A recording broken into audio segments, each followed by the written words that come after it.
After the end of World War II, the world was split into two, East and West. This marked the beginning of the era called the Cold War.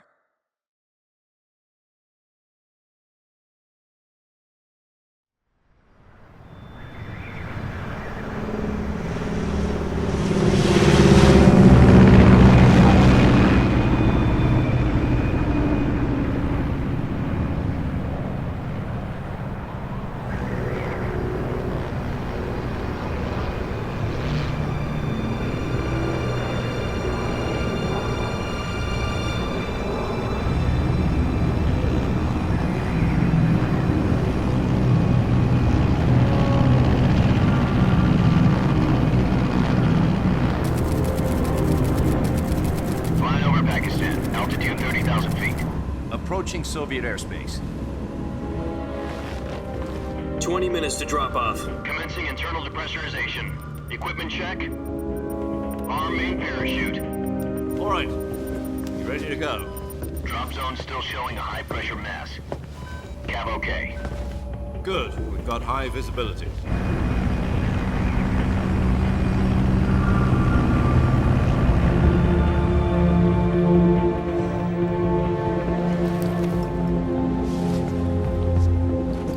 Put out that cigar. Connecting oxygen hose to interior connector. Put on your mask.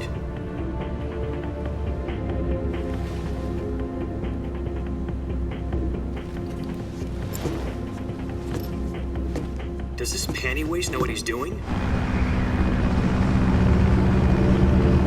Approaching release point. 10 minutes to drop off. Hey, are you deaf? He said put out the cigar and put on your mask.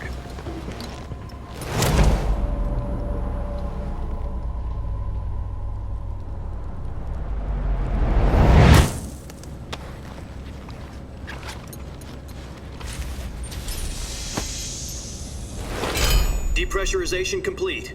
Checking oxygen supply. 6 minutes to drop off. Opening rear hatch.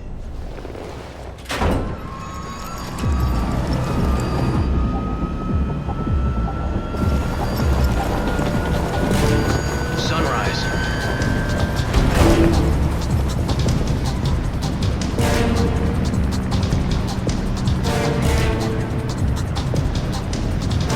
External temperature minus 46 degrees Celsius. 2 minutes to drop off. Stand up. You'll be falling at 130 miles per hour. Try not to get frostbite from the wind chill. 1 minute to drop off. Move to the rear. Activate bailout bottle. This is one for the history books. The world's first halo jump. 10 seconds to drop off. Stand by. Status okay, all green. Prepare for drop-off. Countdown. 5, 4, 3, 2, 1. Spread your wings And fly. God be with you.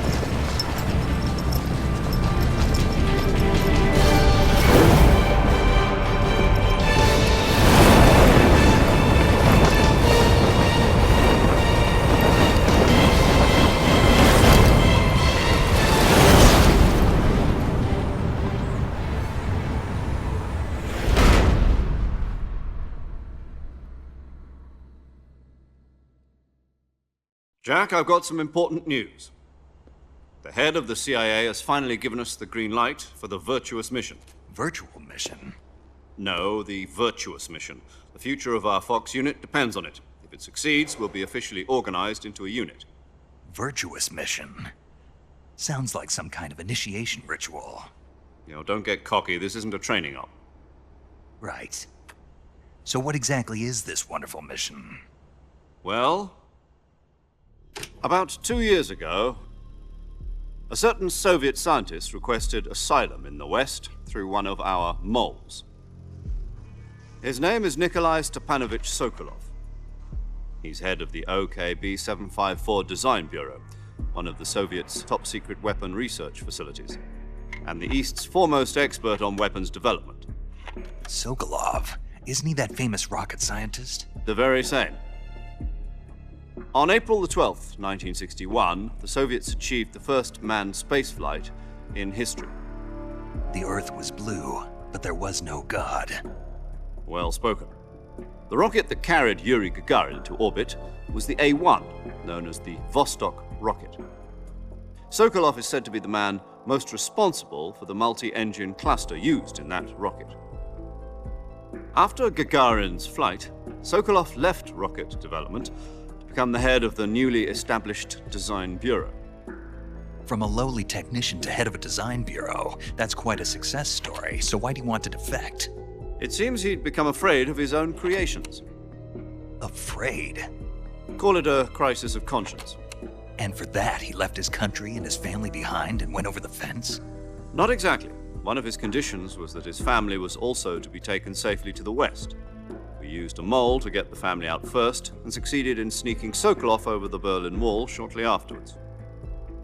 I was the one who conducted the operation.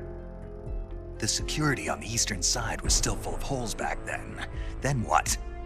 We got Sokolov over in one piece, but the whole ordeal had left him exhausted, and we checked him into a hospital in West Berlin. It took him 2 weeks and more than 600 miles to get from the research facility in the Soviet Union to Berlin. He was in no condition to say anything coherent. And it was only a week later that we had something much bigger on our hands. The Cuban Missile Crisis. October the 16th, 1962, President Kennedy received word that the Soviets were in the process of deploying intermediate-range ballistic missiles in Cuba. The President demanded that the Soviets dismantle and remove the missiles. At the same time, he announced a naval blockade to prevent further missile shipments from reaching Cuba. But the Soviets didn't back down, instead placing their armed forces on secondary alert. Soviet transport ships carrying missiles continued on course towards Cuba. US and Soviet forces went on alert for an all-out nuclear war. Frantic negotiations were conducted through the UN's Emergency Security Council and unofficial channels to end the hair-trigger standoff. Finally, on October the 28th, the Soviet Union agreed to remove its missiles from Cuba, and so the world avoided a nuclear holocaust. But in order to get the Soviets to pull their missiles out, we had to make a deal. You mean the one where the US agreed to remove its IRBMs from Turkey? No. The Jupiter IRBMs deployed in Turkey were obsolete, and we were going to get rid of them anyway. They had no strategic value whatsoever to either the US or the Russians. The Turkey deal was a ruse, a cover story that was fed to the other intelligence agencies around the world. So what did the Russians really want? Sokolov. They wanted us to return Sokolov. You mean the Soviets pulled out of Cuba just to get their hands on Sokolov? That's right. What the hell was he working on? At the time, we had no idea.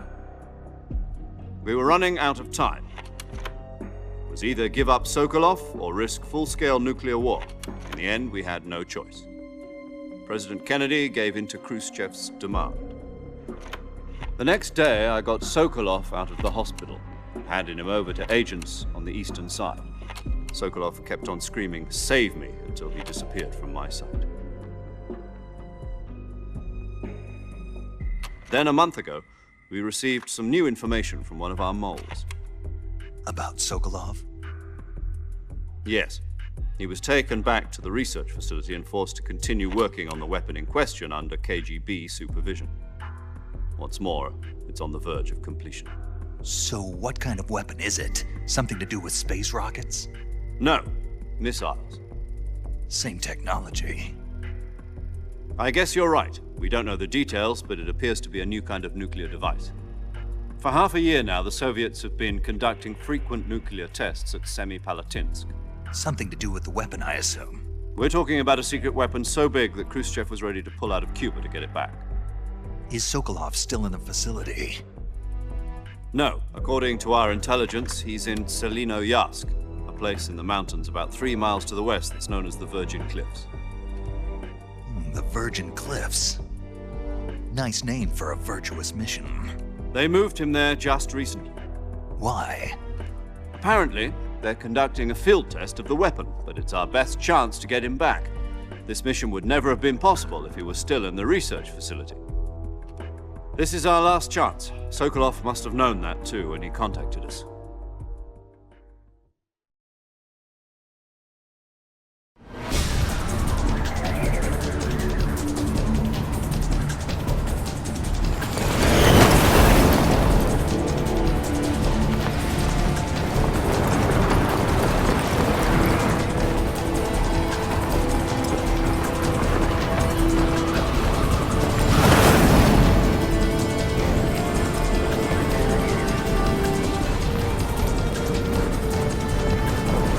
Listen up, Jack. Your mission is to infiltrate Selino-Yarsk in the Soviet mountains, ensure the safety of Sokolov, and bring him back to the west.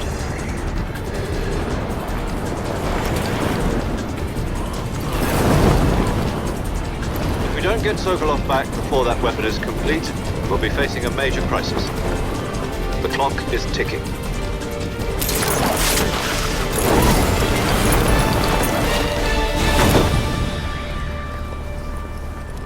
Once we've confirmed the rescue of Sokolov, stand by at the recovery point. A recovery balloon will be dropped at that point. Helium will be pumped into the balloon to inflate it. The process takes about 20 minutes. Once it's complete, the gunship's arm will latch onto the balloon and pull it up. The Fulton surface-to-air recovery system. I'm familiar with the theory. Take it easy. It's been combat proven. Do you think Sokolov is up to it?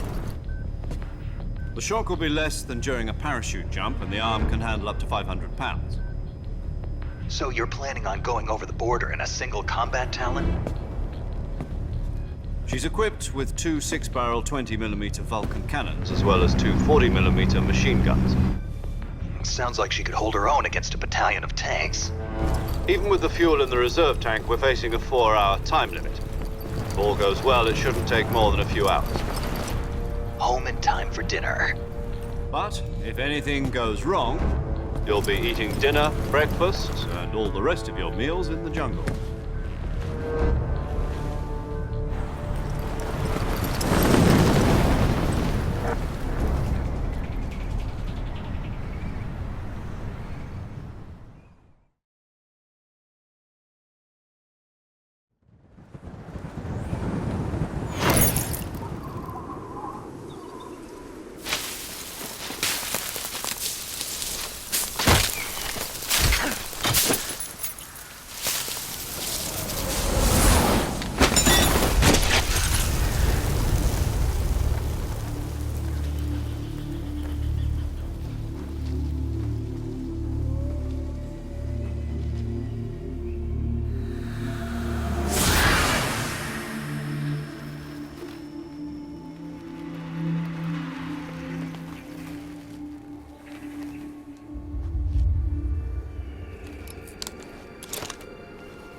Do you copy? You're already in enemy territory, and somebody might be listening in.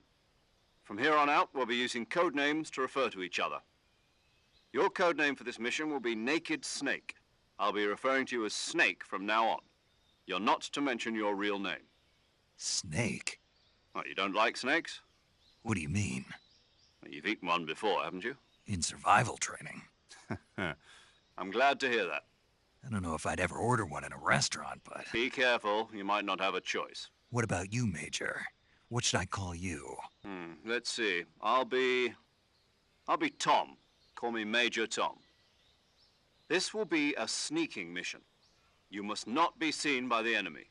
You must leave no trace of your presence. Is that clear? This kind of infiltration is the Fox unit's speciality. In other words, weapons and equipment are procured on site. That goes for food as well. You're completely naked, just as your name implies. Great. Now I see why you asked me if I like snakes. I suppose calling me Snake was your idea of a joke, too. No, there's a good reason for that. I'll tell you later when the time is right. Gotcha. Getting back to the subject, how exactly am I supposed to feed myself? You've been issued a knife and a tranquilizer gun. Use them to hunt for food. You'll also find some medical supplies in your backpack. Yeah, about the backpack. I lost it in a tree on the way down. I see. Well, you'd better go back and get it then. You know where it is? No problem. I can see it from here. It's stuck on a branch. To climb a tree, stand in front of a tree that's covered in ivy and press the action button. I'll be monitoring your progress over the radio. We can't risk violating Soviet airspace, but I'll be in the gunship. My frequency is 140.85. I'll give you a call if I need to talk to you. If you need to talk to me, use the send function. Okay, Snake, go get your backpack.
I see you've retrieved your backpack, Snake. To equip a weapon, it's necessary to take it out of your backpack. In the survival viewer, choose Weapon from the backpack. Your available weapons will be displayed in a list on the screen. From that list, choose the weapon you want to equip and press the Enter button. For other equipped items, just do the same thing from Item. Got it. Use the survival viewer backpack. Yep, that's right. Survival is fundamental to this mission. After you've been out in the field for a while, your stamina will start to drop. If your stamina gets too low, it'll affect your performance. You won't be able to shoot accurately, for example, and your wounds won't heal as smoothly. Keep an eye on your stamina so you don't run out. To recover lost stamina, you can hunt for local flora and fauna. You can use either your tranquilizer gun or your knife to hunt. My only weapon is a Mark 22 Hush Puppy tranquilizer gun? That's right. It's been fitted with its own suppressor. However, the suppressor will deteriorate every time you fire. Once its durability reaches 0, the noise suppression effect will be gone. So don't get too trigger-happy with it. The suppressor's durability is shown in the icon. Any weapons and equipment beyond what you're carrying now, you'll have to find as you go.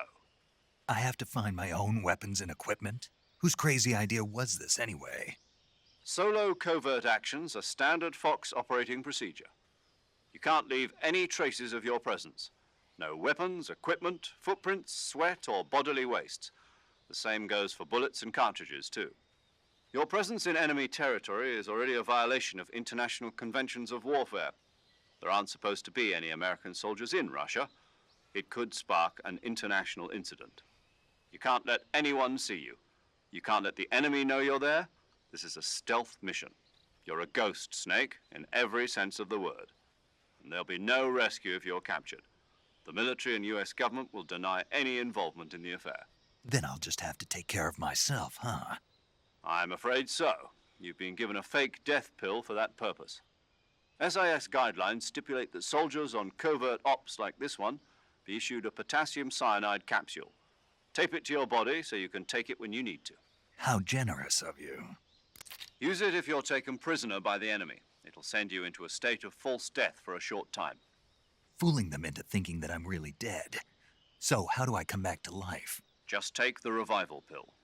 You mean that thing they put in my tooth before the mission? That's the one. But be careful.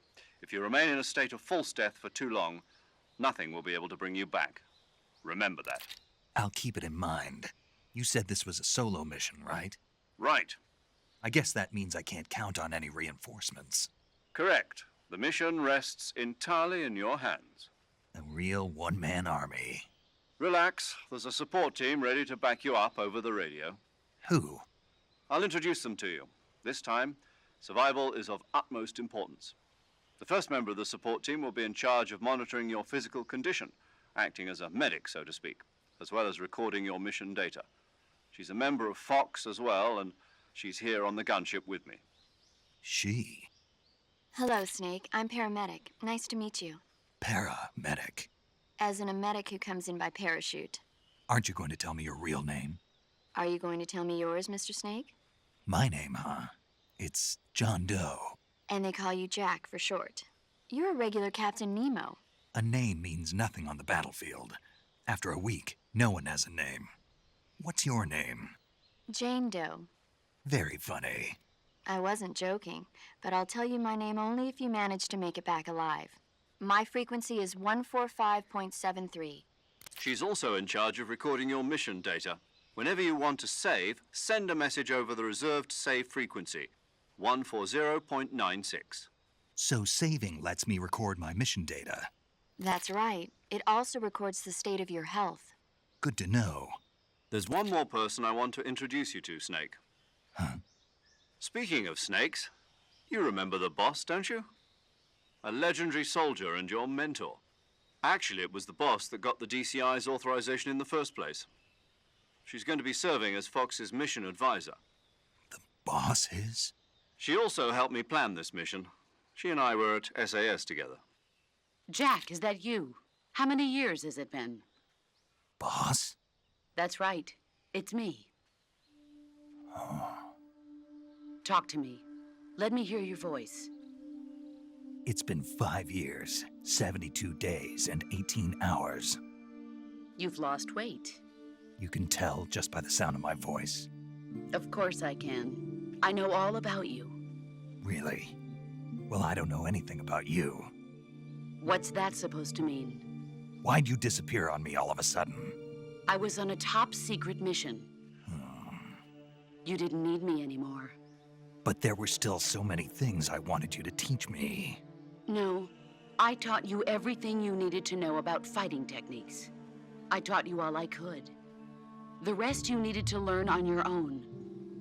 Techniques, sure. But what about how to think like a soldier? How to think like a soldier? I can't teach you that. A soldier needs to be strong in spirit, body, and technique. And the only thing you can learn from someone else is technique.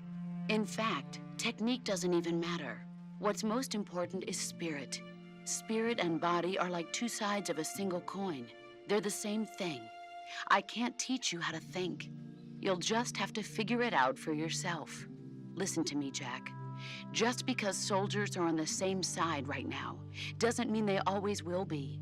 Having personal feelings about your comrades is one of the worst sins you can commit. Politics determine who you face on the battlefield. And politics are a living thing. They change along with the times. Yesterday's good might be tomorrow's evil. Is that why you abandoned me? No, it had nothing to do with you. I already told you, Jack. I was on a top-secret mission. A soldier has to follow whatever orders he's given. It's not his place to question why. But you're looking for a reason to fight. You're a natural-born fighter. But you're not quite a soldier. A soldier is a political tool, nothing more. That's doubly true if he's a career soldier. Right and wrong have no place in his mission. He has no enemies and no friends. Only the mission. You follow the orders you're given. That's what being a soldier is. I do whatever I have to get the job done. I don't think about politics. That's not the same thing. Sooner or later, your conscience is going to bother you. In the end, you have to choose whether you're going to live as a soldier or just another man with a gun. There's a saying in the Orient, loyalty to the end. Do you know what it means? Being patriotic. It means devoting yourself to your country. I follow the president and the top brass. I'm ready to die for them if necessary. The president and the top brass won't be there forever. Once their terms are up, others will take their place. I follow the will of the leader, no matter who's in charge. People aren't the ones who dictate the missions. Then who does? The times. People's values change over time, and so do the leaders of a country. So there's no such thing as an enemy in absolute terms. The enemies we fight are only enemies in relative terms, constantly changing with the times. As long as we have loyalty to the end, there's no point in believing in anything, even in those we love. And that's the way a soldier's supposed to think? The only thing we can believe in with absolute certainty is the mission, Jack. All right, but do me a favor. What is it? Call me Snake. Snake. Oh, right. Your codename is Snake. It suits you well. That's right. The legendary unit that the boss put together during World War II was a snake. The Cobra unit, a group of heroes that brought the war to an end and saved the world. As long as you've got a legendary hero backing you up, you'll be fine. Isn't that right, Snake? Yeah, I can't think of anyone else I'd rather have with me. Oh, and one more thing, boss. Yes? It's good to hear your voice again. Same here. After all, who knows if either of us will make it out alive? Snake, you are always best at urban warfare and infiltrating buildings. But this is the jungle. Survival is going to be key. Those CQC techniques I taught you are sure to come in handy. CQC? Close quarters combat, huh? I've been in the Green Berets for the past few years. I'm probably pretty rusty. Not to worry. I'll be here to help you remember. After all, this is your first actual survival mission. I'll be supporting you over the radio. Where are you, boss? Next to the Major? The boss is communicating with us by radio from aboard a Permit-class submarine in the Arctic Ocean. My frequency is 141.80. Call me if you need my advice on battle techniques. Gotcha. Your mission is to retrieve Dr. Sokolov. Dr. Sokolov is being held in an abandoned factory located to the north of your current position. Avoid heavy combat and don't let anyone see you. Don't forget that this is a stealth mission. Snake, try to remember some of the basics of CQC.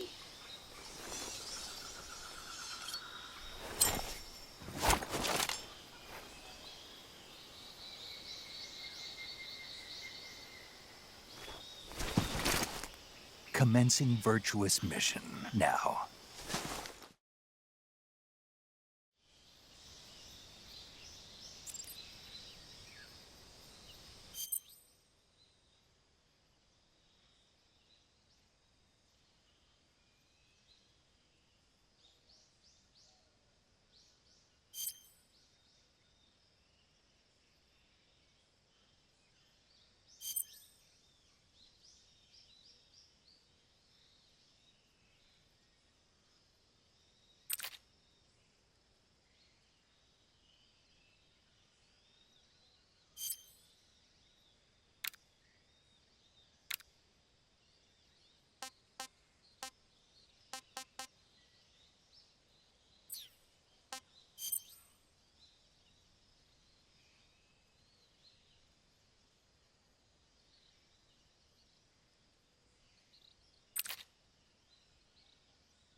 Sokolov should be at the abandoned factory to the north, so head in that direction.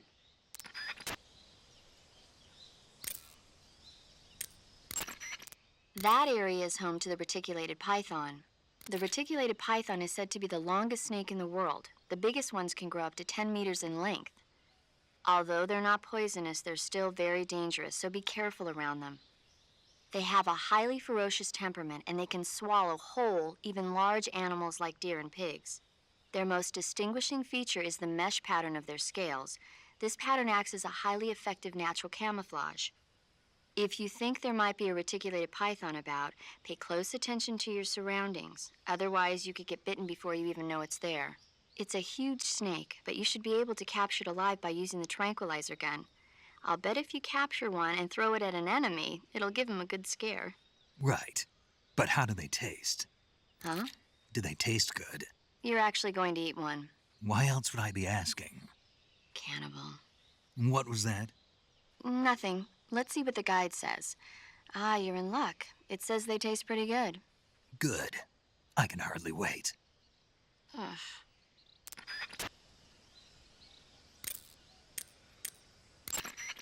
Camouflage is an indispensable tool when you're sneaking through the jungle. To use camouflage, first press the Survival Viewer button to go to the Survival Viewer. Then select Camouflage and press the Enter button. Select Uniform to select Battle Fatigues, and Face to select Face Paint. Choose battle fatigues that match the surrounding environment. The most effective camouflage is attained by selecting fatigues that blend in with the environment. Camouflage patterns that stand out in your surroundings will attract attention.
Major, I've spotted 2 enemy soldiers. They're probably KGB troops sent to guard Sokolov. AK-47s and grenades.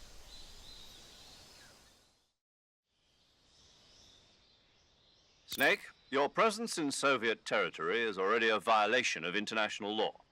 We can't let the Kremlin find out that the CIA and the American government are involved. Contact with the enemy is strictly prohibited. Don't engage them in battle either. This is a stealth mission. Got that? The Major is right. The point of this mission is to sneak through the jungle without being seen. The success of the mission depends on how well you use your camouflage. Change your camouflage by selecting Camouflage from the Survival Viewer.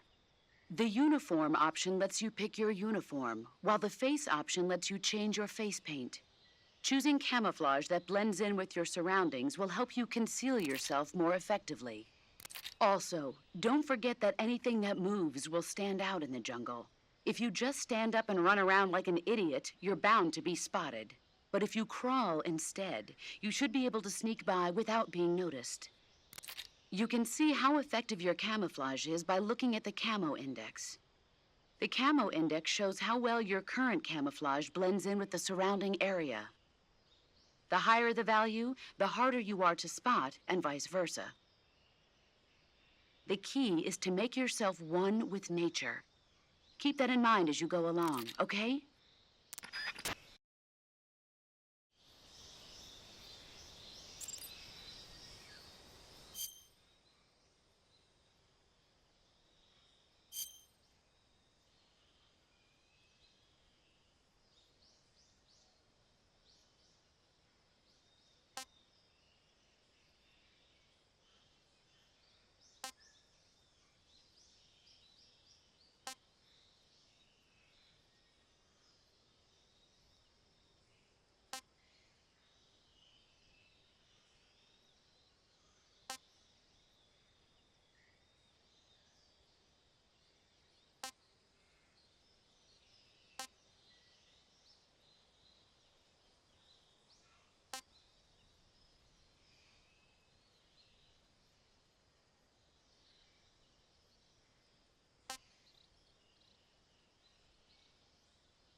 do something.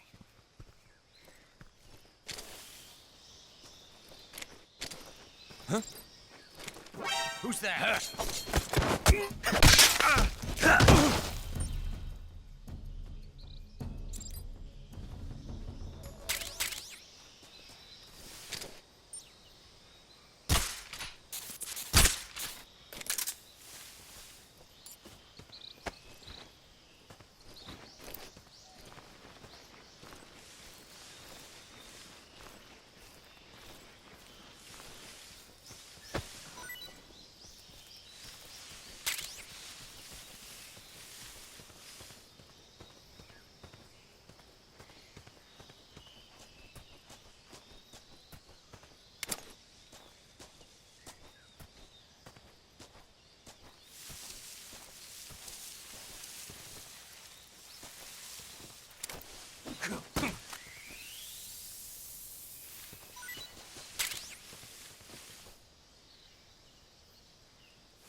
Huh?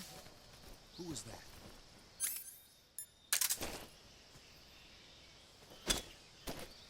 Huh? What's that sound?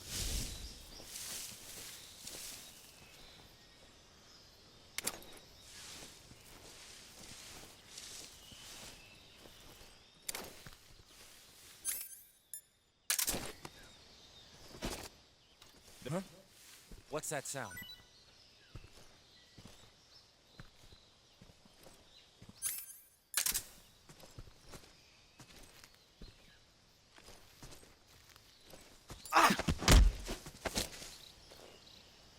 Speak! If you climb trees, there's fruit.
What was that?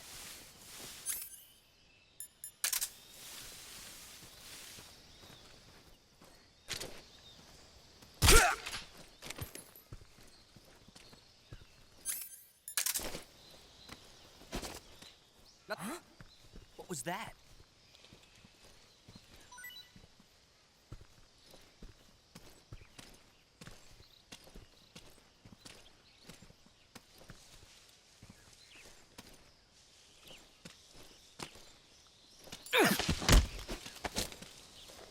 Speak. Hornets. They're terrifying. Speak. Crocodiles taste great.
Snake, when you knock down a hornet's nest, a large swarm of hornets will come flying out. If used wisely, this can sow panic among the enemy. But if you're not careful, the hornets may end up attacking you. If you find yourself attacked by hornets, move the movement stick in a circular motion or swing your survival knife around to chase them off. Smoke is another useful tool in keeping hornets away. If you're attacked by hornets, I'd advise you to try using a smoke grenade. And if you use the insecticidal bug juice, the hornet should stay away as long as the effect lasts. Hornets are prone to becoming agitated and aggressive when they see the color black. Their attacks will be more vicious if you're wearing black clothes. If you're attacked by hornets, you should change into white clothes. I see you've got yourself a Baltic hornet's nest. Baltic hornets are a variety of hornets that inhabit that area. The difference between them and other hornets is that they produce honey in their nests. Inside the nests are larvae, pupa, and adults. You can eat them all. In particular, the honey you find inside the nest is delicious and full of nutrients. It's easy to digest and helps pep you up when you're feeling tired. In short, it's the perfect survival food. Honey can also be used as a burn ointment. When honey is applied to a burn, it creates a protective coating over the skin. When you knock down a hornet's nest, a burn ointment will appear along with it, so don't forget to pick it up. Of course, the hornets aren't going to give up their nest without a fight. If you knock a nest down, a large swarm of hornets will come flying out, so be careful.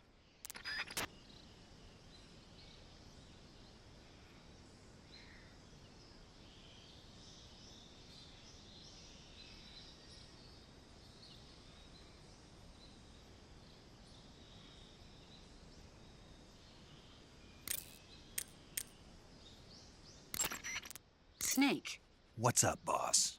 don't you what's up me. Okay then, what is it? I'm talking about your camouflage. Why aren't you using it? Oh, When you don't use any camouflage at all, you stick out like a sore thumb. Didn't you listen to a word I said?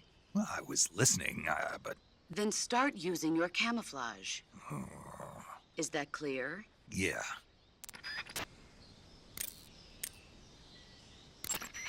Saving the game, Snake?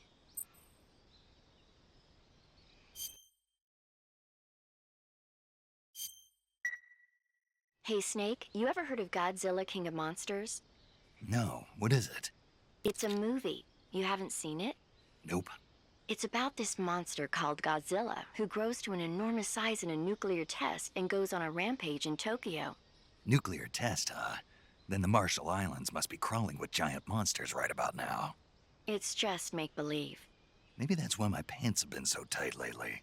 Snake, it's a movie, not a report out of Los Alamos. I know. So then what happened? Godzilla is immune to all weapons, and humanity has no way to stop the monster.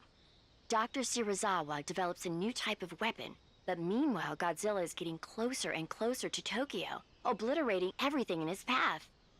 It was originally a Japanese movie, but they made an American version too. I recommend seeing the original Japanese one if you ever get the chance. It's mostly mindless fun, but it's also got a serious anti-nuke message as well. Where can I see the original? You'll just have to go to Japan. Really? That's too bad. If you wait 40 years, you might be able to see it in America too. It might even win awards all across the globe in 60 years. Why's that?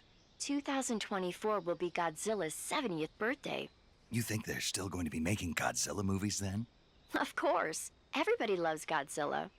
You sure know a lot about movies. I don't suppose you're the movie-watching type, are you? Not really. Okay, then I'll tell you everything I know. When the going gets tough, movies can save your life. It's always good to be able to look at things from a different perspective when you get in a jam. That's the magic of movies. No kidding. Well, I guess it might at least make a nice distraction. That's the spirit, Snake. Have a little fun.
Huh?